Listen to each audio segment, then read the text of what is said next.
வணக்கம். நான் இன்றைக்கு இந்த ஊடக சந்திப்பை ஏற்படுத்திய முக்கிய காரணம், கடந்த 23ஆம் தேதி இந்திய வெளியுறவு அமைச்சர் மதிப்புக்குரிய ஜெய்சங்கர் அவர்களை நாங்கள், அதாவது தமிழரசு கட்சி சார்ந்தும் ஜனநாயக தமிழ் தேசிய கூட்டணி சார்ந்தும் நாங்கள் சந்தித்தது தொடர்பாக சில விடயங்களை தெளிவுபடுத்த வேண்டும் என்பதில் நாங்கள் அதனை அவசரப்பட்டு ஊடகங்களுக்கு பேச விரும்பவில்லை. அதனைத் தொடர்ந்து சில கருத்துக்கள் முன்வைக்கப்பட்டுள்ளது. அந்த கருத்துக்களிடையும் சேர்த்து என்னுடைய கருத்துக்களை, அதாவது கட்சி சார்ந்த டிடிஎன்ஏ இந்த நாங்கள் பங்கு பற்றிய வகையில் தமிழரசு கட்சி சார்ந்தும் தமிழ் தேசிய கூட்டணி சார்ந்தும் கலந்து கொண்டோம். முக்கியமாக தமிழரசு கட்சியின் தலைவர் என்ற முறையிலும் அந்த இரண்டு கட்சிகளும் ஒருங்கிணைந்த உடன்பாட்டிற்கு வந்து இணைந்து செயல்படுகின்றோம். அந்த இணைத்துக்கு ஒருங்கிணைப்பாளரும் என்ற வகையில் நானும் கலந்து கொண்டோம். சில கருத்துக்கள் முதலிலே இங்கே இப்போ கூறப்பட்டிருக்கின்றன. அதற்கு பதிலளிக்க வேண்டிய கடப்பாடு இலங்கை தமிழரசு கட்சியினுடைய தலைவர் என்ற வகையிலும் ஒருங்கிணைப்பாளர் என்ற வகையிலும் கொண்டு, முதலாவது இந்த சந்திப்பு சம்பந்தமாக நாங்கள் ஏற்கனவே ஒரு மகஜரை தயாரித்திருந்தோம். அந்த மகஜர் உண்மையிலே உயர்ஸ்தானிகர்களுக்கு கையளிக்க வேண்டியதாக தயாரிக்கப்பட்டது.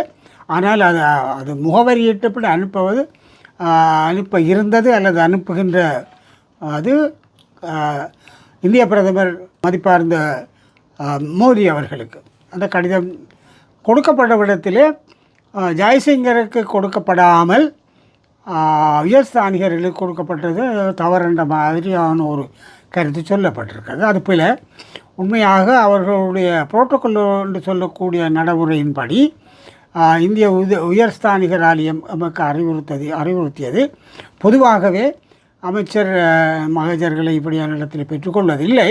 அதன்படியால் அந்த மகஜரை உயர்ஸ்தானிகளிடம் கையளிக்க வேண்டும் என்ற வகையில் அந்த மகஜர் என்னாலே உயர்ஸ்தானிகளிடம் கையளிக்கப்பட்டது.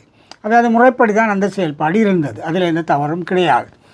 அடுத்தது இந்த நாங்கள் கையெழுத்த ஆவணம் இதுதான். இதில் எல்லாருடைய கையெழுத்தும் இருக்கிறது, 7 பேருடைய கையெழுத்து இருக்கிறது. அதாவது இலங்கை தமிழரசு கட்சி சார்பில் நானும் பொதுச் செயலாளரும் சுதந்திரனும், இபிஆர்எல் சார்பிலே சுரேஷ் பிரேமச்சந்திரன், புரோட் சார்பிலே சித்தார்த்தன் அவர்கள், டெலோ சார்பிலே அடைக்கல்நாதன் அவர்கள், சமத்துவ கட்சி சார்பிலே சந்திரகுமார் அவர்களும், ஜனநாயக போராளிகள் கட்சியிலே வேந்தன் அவர்களும் ஒப்பமிட்டிருந்தார்கள்.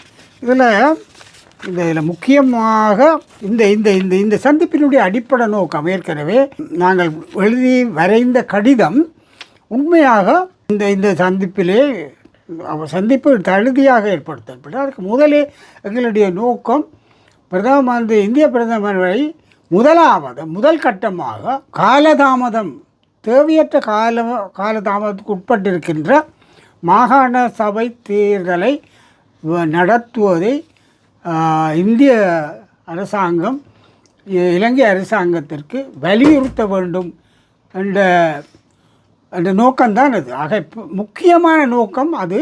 ஆனால் அதே நேரம் ஏனைய விடயங்களும் நாங்கள் பேசுவதாக தான் இருந்தோம். இந்த கடிதத்திலே பேசப்பட்டிருக்கிறது. முதலில் நான் கஜேந்திரகுமார் அவர்களுடைய பேட்டியையும் பார்த்தேன். அவர்கள் நான் முதலில் நன்றி சொல்ல வேணும்.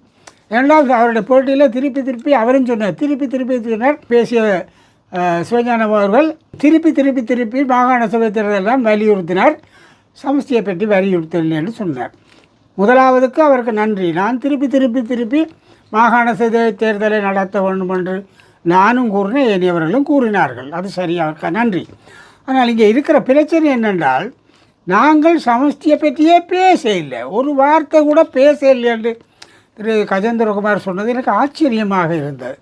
ஏனென்றால் இந்த கலந்துரையாடலை முறைப்படி ஒரு தலைமைத்துவ பண்போடு அதில் நாகரிகம் தெரிந்தவன் என்ற முறையில் ஆரம்பித்து வைத்து நாங்கள் வந்த நோக்கத்தை 2 சிக்கலத்திலே சுருக்கமாக சொல்லி அடுத்து மற்றவர்களை பேசுமாறு அழைத்தால், அதில் அடுத்ததாக எனக்கு அருகில் இருந்த எங்களுடைய செயலாளர் திரு சுதந்திரன் அவர்களை பேசுமாறு கூறி, அதுக்கு பிறகு எல்லாருமே பேசினோம். இந்த கலந்துரையாடலிலே பல விஷயங்கள் பேசப்பட்டிருக்கு. சமஷ்டி பேசப்பட்டிருக்கு.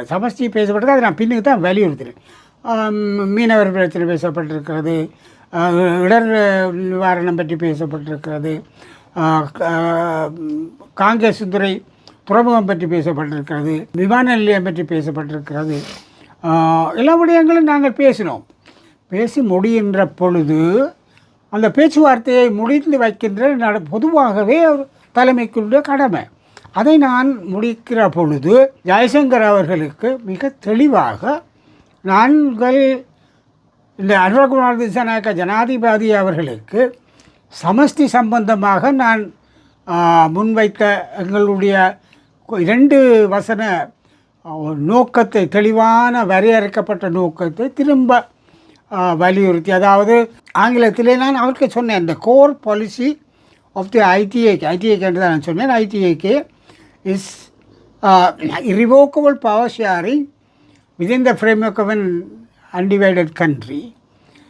It has to be on the basis of federal structure by whatever names it calls. இப்போ சமஷ்டி என்ற அதில் அதை நான் வலியுறுத்தி அதிலே வலியுறுத்தி விட்ட பிறகு அதில் அதை தொடர்ந்து சொன்னேன். மாகாண சபைகளை பொறுத்தவரையில் இது இந்தியா எங்களுக்காக செய்த ஒரு ஒப்பந்தம், இந்திய இலங்கை ஒப்பந்தம். அதனுடைய எழுந்தது தான் இந்த மாகாண சபை முறைமை. அவன் இந்த இது உங்களுடைய is a brainchild of இந்தியான்னு தான் சொன்னான். வயிற்றில் வர புள்ளி என்று நான் சொல்லலை. இது அவர்களுடைய சிந்தனையில் உதைத்த ஒரு விடயம். அதை அந்த வி ஹவ் ஓன்ட் இட், நாங்கள் அதை இப்பொழுது சொந்தமாக்கி கொண்டோம். ஆனால் அதை அமுல் செய்கின்ற பொறுப்பு உங்களுக்கு, இந்தியாவுக்கு அதை வலியுறுத்துகின்ற அமுலாக்கத்திற்கான செயல்பாடு எடுக்கின்ற பொறுப்பு உங்களுக்கு உண்டு.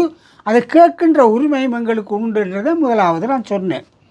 சொல்லிவிட்டு தான் இந்த சமஷ்டியை நாங்கள், அதே நேரம் எங்களுடைய இலக்கு நோக்கம் கூட்டாட்சி சமஷ்டி தான் என்றதை நாங்கள் ஜனாதிபதிக்கே சொல்லி இருக்கிறோம், தெளிவாக வரையறுத்திருக்கிறோம் என்பதையும் கௌரவ ஜெய்சங்கர் அவர்களுக்கு நான் எடுத்து கூறினேன். அதாவது சமஷ்டி பற்றி நாங்கள், இதே நேரம் நாங்கள் கையளித்த இந்த மகஜரில் கூட இந்த வசனம் இருக்கிறது.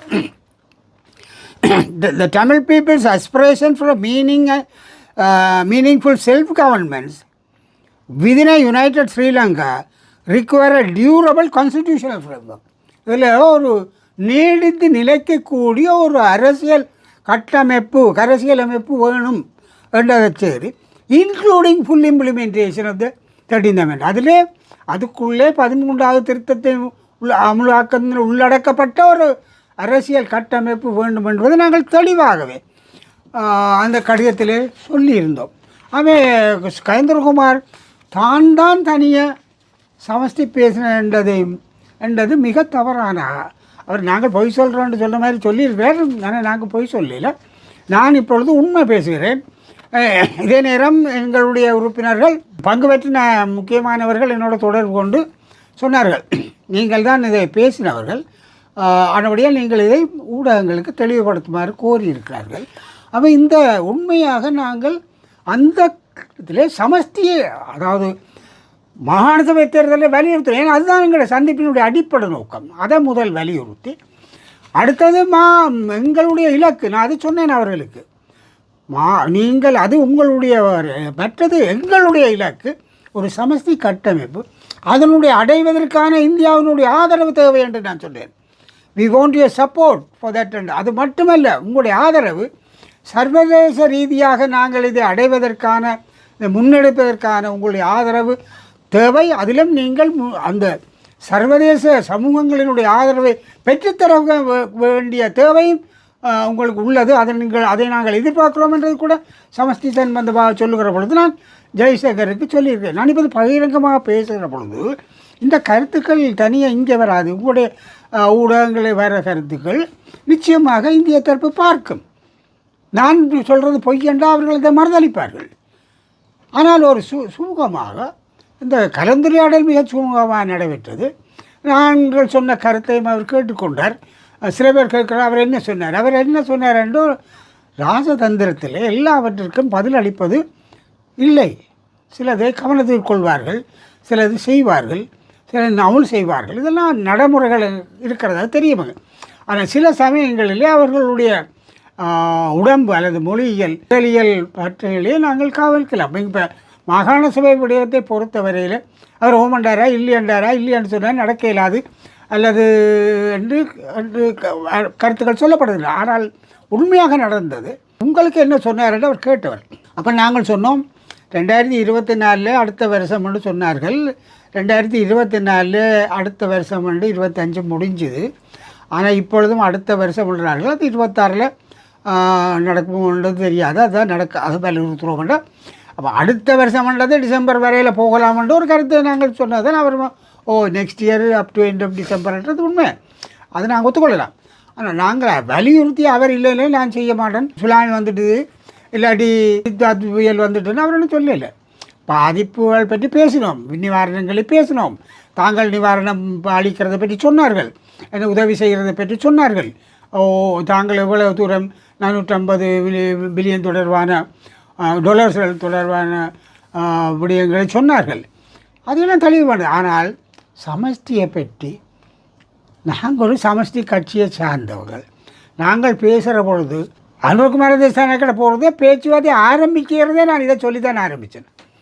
அதே தான் அது இந்த விடயத்தில் பின்னால் தான் இதை நான் சொன்னேன். ஏனென்றால் நாங்கள் போனது முக்கியமாக அது கஜேந்திரகுமாருக்கு ஒருவேளை பிறந்த மாகாண சபை முறைமை அல்லது 13 இலங்கை இருந்தாலும் அவையில் வேண்டாம் ஒட்டியாட்சிக்குள்ளே ஒட்டியாட்சிக்குள்ளே அடங்க எல்லோரும் போய் நிற்கிறோம் சத்தியபிரமணம் எடுத்துக்கொண்டு ஒட்டியாட்சி ரெட்டியாட்சி அது வேறு விஷயம்.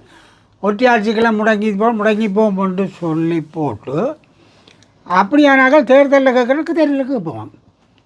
என்ன அது செல்ஃப் கான்ட்ராடிக்டரி, சுய முரண்பாட்டோட ஒரு கருத்து. நான் வேண்டாம்னா பேத்து கேட்குறது தேர்தலில் கேட்பியல் என்றால் இல்லை என்ற பதில் அதில் ஏதோ ஒரு பேட்டியில் காண்டிபன் அவர்களும் சொன்னதை பார்த்தேன், கலைஞர்மார் அவர்களும் அதை வழுக்கி போட்டு சில நேரம் இன்னொரு பேட்டியில் பார்த்து நாங்கள் கேட்போம். ஏனென்றால் அது வேறு யாரும் புலியானாக்கள் அதில் வந்துடக்கூடாதான். சரி, புலியானாக்கள் வரையில்லைன்னா சரியானாக்கள் என்று எங்களை கருதா நீங்கள் எங்களுக்கு சப்போர்ட் பண்ணலாமே. அதை விட்டுட்டு நீங்கள் அதுக்காக வேண்டாம் நீங்கள் புலியானா நீங்கள் போட்டியிட வேணும். எது தேவை? ஏனென்றால் உங்களுடைய ஆக்களுக்கு பதவி தேவை. அதை வச்சுக்கொள்ளலாம், பிரச்சனை கேட்க வேணாம் நான் சொல்லலை. ஆனால் அது நாங்கள் கேட்க போகிறோம், மாணவரை ஏற்றுக்கொண்டு கேளுங்களேன். அப்போ கேட்குற எங்களை கொச்சப்படுத்தக்கூடாது. நாங்கள் மாகாண சபை முறைமைதான் எங்களுடைய தெரிவண்டோ அது திருப்தி அண்டோ அதை முழுமையாக நாங்கள் தீர்வாக ஏற்றுக்கொள்கிறோம் என்றோ தமிழரசு கட்சியோ ஜனநாயக தமிழ் தேசிய கூட்டணியோ எந்த காலத்திலும் செய்யலை. இதில் குறைவாக சில முரண்பாட கருத்துக்கள் நாங்கள் கலந்த காலத்தில் செய்திருக்கலாம். இந்த விடயத்தில் நாங்கள் ஒரு காலம் அந்த நிலைப்பாடு எடுக்கலை. இப்போ அதை நோக்கிய பயணம் இருக்கிறது. அவை இந்த கலைஞர்மார் அவர்களுடைய இந்த கருத்து, இந்த முன்வைப்பு உண்மைக்கு புறம்பானது. நான் தெளிவாக மிக பொறுப்போடு சொல்கிறேன். நான் இப்போ உங்களை கேட்டுக்கொள்வது, என்னோட பங்கு பற்றிய ஏனைய 7 பேர் 6 பேர் இருக்கிறார்கள். அவர் ஒவ்வொருத்தர் ஒரு ஸ்ரீதரன் இருக்கிறார், சித்தார்த்தன் இருக்கிறார், செல்லம் இருக்கிறார், சுரேஷ் இருக்கிறார். இப்படியெல்லாம் நீங்கள் கேட்டு பாருங்கள், ஒவ்வொரு தரம் கேளுங்க. இது ஒன்று சமஸ்தியை பற்றி நாங்கள் பேசியிருந்தாங்களா, சிவஞானம் பேசியிருந்தேன், அதான் பேசியிருந்தான். அது அது கேட்டு நீங்கள் கேட்டு இதை உறுதிப்படுத்தி மக்களுக்கு தெளிவுபடுத்த வேணும். உண்மையை பேசலாம், ஆனால் உண்மைக்கு புறம்பாக பேசுகிறது நாகரிகமும் அல்ல, அரசியல் நாகரிகமும் இல்லை. ஆகவே இது மக்கள் இதை புரிந்து கொள்ள வேணும் என்றதான் என்னுடைய கோரிக்கை. நாங்கள் முறையான எங்களுடைய தேவைகளை ஜெய்சங்கர் அவர்களுக்கு தெளிவாக முன்வைத்திருக்கிறோம். நாகரிகமாக ராஜதந்திர முறைகளுக்கு அமைய நாங்கள் இந்த கருத்துக்களை முன்வைத்திருக்கிறோம். அவர்கள் சிலதை கவனத்தில் கொள்வார்கள், சிலதை செய்ய விடுவார்கள். அது அவர்களுடைய உரிமை, சொல்ல வேண்டியதில்லை, அவற்றையும் சொல்லி இருக்கிறோம். சமஷ்டி என்கிற கொள்கை வேண்டும், அதுக்கு இந்தியா எங்களுடைய கோட்பாடை முன் செல்வதற்கு ஆதரவு தர வேண்டும் என்றதையும் நாங்கள் சொல்லியிருக்கிறோம் என்பதை மீண்டும் நான் வலியுறுத்த விரும்புகின்றேன்.